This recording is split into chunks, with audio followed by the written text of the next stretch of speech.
What's up? What's up? What's up, people? Of course, you see my Seth Rollins T-shirt. I know that because I'm just trying to just like Seth Rollins as much as I can, even though I really believe that this title reign has hurt him so much.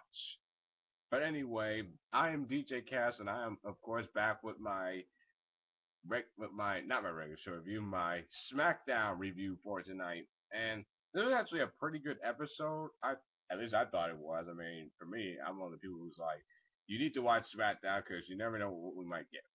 Okay, we kicked off SmackDown with the typical Seth Rollins promo. I mean, he practically kicks off SmackDown every single week, so nothing new there. And he just started to talk and talk and talk on how I gave Brock Lesnar the opportunity to step into the ring like a man. And I'm just sitting there laughing. I'm like, dude, do you realize that you're the one who had a weapon and he actually was going to go into the ring? And look who ran. And that wasn't even mentioned in his promo whatsoever. And I'm just like, oh my god, something needs to happen. Like, bring out a match. Something needs to happen to stop him from talking. And then, lo and behold, Paul Heyman was on SmackDown. The exchange between Rollins and Heyman, I really liked. I really liked the part where Heyman just brought up the whole thing, like, you don't break the 11th commandment. Thou shalt not provoke the beast. I need to look that up, by the way. And he just brought out the card that Brock Lesnar destroyed, just destroyed. That's really all you can say. And of course, J&J Security was not out with Seth Rollins tonight, which honestly should have happened from the very beginning. I just don't like it when WWE they did something with Seth Rollins. They were starting to break him away from those guys. But as soon as Brock came back into the picture, and it doesn't even work with Seth Rollins as a heel because he's ran so many times. It's just sad for Seth Rollins right now. But I do like what I liked what Seth Rollins did, like stopping Paul Heyman from saying, "Shut your mouth." Your winner and still undisputed WWE World Heavyweight Champion Seth Rollins. I really like that. Of course, that was when he actually was a man for a split second. Then our first match of the night was Dean Ambrose versus Bo Dallas. I mean, this match was a squash match on Monday, but tonight they decided to go to commercial break, then come back to watch the match. And of course, Dean Ambrose got the win. Don't know what WWE's gonna do with him from here. It's a shame that he's facing Bo Dallas. Okay, next match that we had was Rusev versus Fandango. This was the I didn't even know this was actually the first time Rusev was in action since May, the week before Elimination Chamber. Yeah, last night that against May. When Fandango started to get offense, that was when I was concerned. Because when I see Rusev in the ring, I need to see him go. Like, I don't need to see him get weakened down as much. He just needs to be a destroyer. As far as the whole like storyline with him and Ziggler, I just think it's just been like something out of High School Musical. Because I honestly do not care for this Ziggler, Rusev, Lana, Summer Rae feud, whatever you want to call it. I just have no care for it. I don't think everybody out there has any care for it. I just think that this has damaged Rusev's character so much. I just feel as if like WWE they should have took Rusev off TV. Like it was time to miss him, let him recuperate, because and he didn't need to lose momentum because he lost a lot of momentum after the John Cena I Quit match back in May Payback, and WWE they just they just ruined the guy. But I'm gonna hope that WWE knows what to do with Rusev going forward. And then the next match of the night was shockingly I was very entertained by this. Roman Reigns versus the Big Show. Now we've seen this match God knows how many times. But this is where it was one of those Reigns Big Show matches where it actually worked. The match was getting good. Big Show was beating down Roman, and then as Roman Reigns was like doing his Superman punch thing, Bray Wyatt appears. But lo and behold, Roman Reigns did not fall for the same trick twice. That actually shocked me. I was like, oh my god, he actually saw him from behind. And once he hit the Superman punch and he started hitting Big Show with the Superman punch, I was getting into it. I was like, yes, yes, yes, get the upper hand.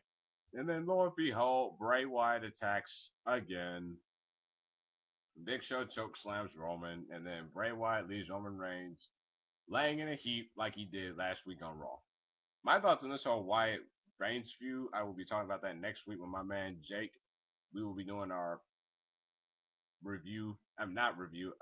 Our show for the build up to Payback. We're gonna be doing that.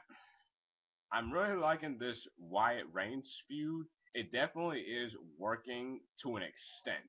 Now, as far as who needs to win, that remains to be seen. But yeah, moving on from that, Randy Orton made an appearance on SmackDown for about 2 minutes on the mic talking. Short, sweet, and to the point. And then the Ascension came out and decided to beat down on Randy. Now, whoever was the guy who thought about sending the Ascension out there, I'm like, dude, what are you doing to this tag team? We are not getting what we need at the Ascension. If WWE has to go to the point where they have to send the Ascension at Randy Orton, like, really, no offense, but honestly, I would have been fine with you sending Bo Dallas back on out there. Don't damage the Ascension that you already have. It's just, oof.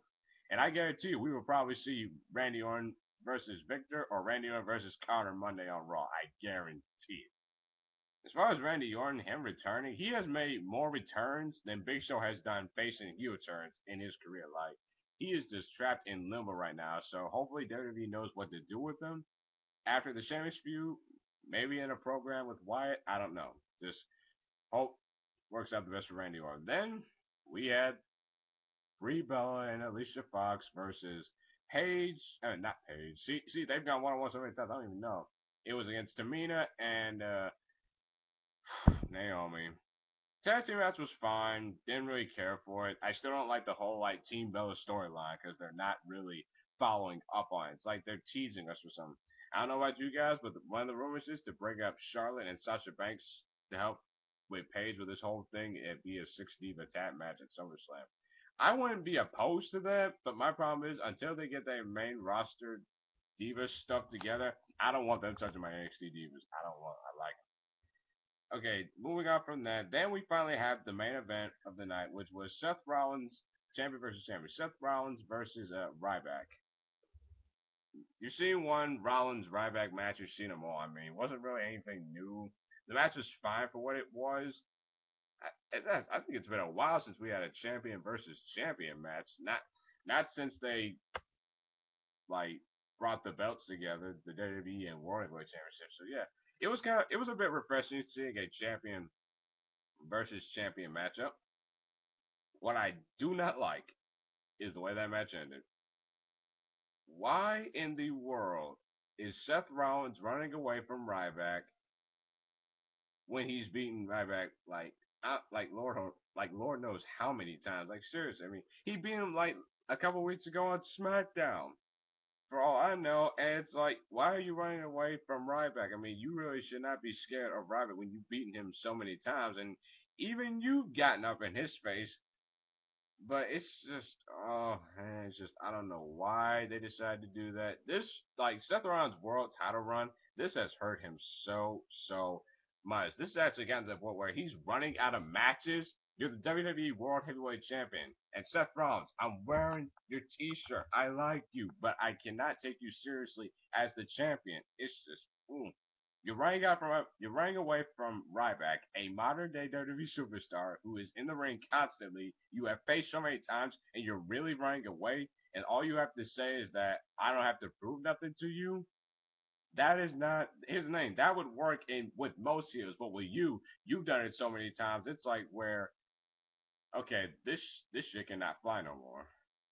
And then Big Show, he decided to come out because he's feuding with Ryback. And then, of course, Roman Reigns came back down and just started punching everybody. And the faces got the win. Well, not really the win. They got the upper hand. And that was Thursday Night SmackDown. Even though I thought there was like moments of SmackDown that I liked, like between Reigns and Wyatt and the whole Randy Orton beating down the Ascension, like I said, it was a fine episode of SmackDown for what it was. It definitely wasn't modern day. I just hate the fact that like I feel like we've closed the SmackDown the same way for the last 2 months. Like either Seth Rollins gets the upper hand. It's like one week Seth Rollins gets the upper hand in SmackDown, and then another week he gets laid out at the end of SmackDown. It's like we just end SmackDown with the same darn thing. They definitely need to shake up the end of SmackDown. That's my opinion. As far as I'm concerned, I am DJ Cass, and this was my regular. This was my wrestling review for SmackDown. See you around.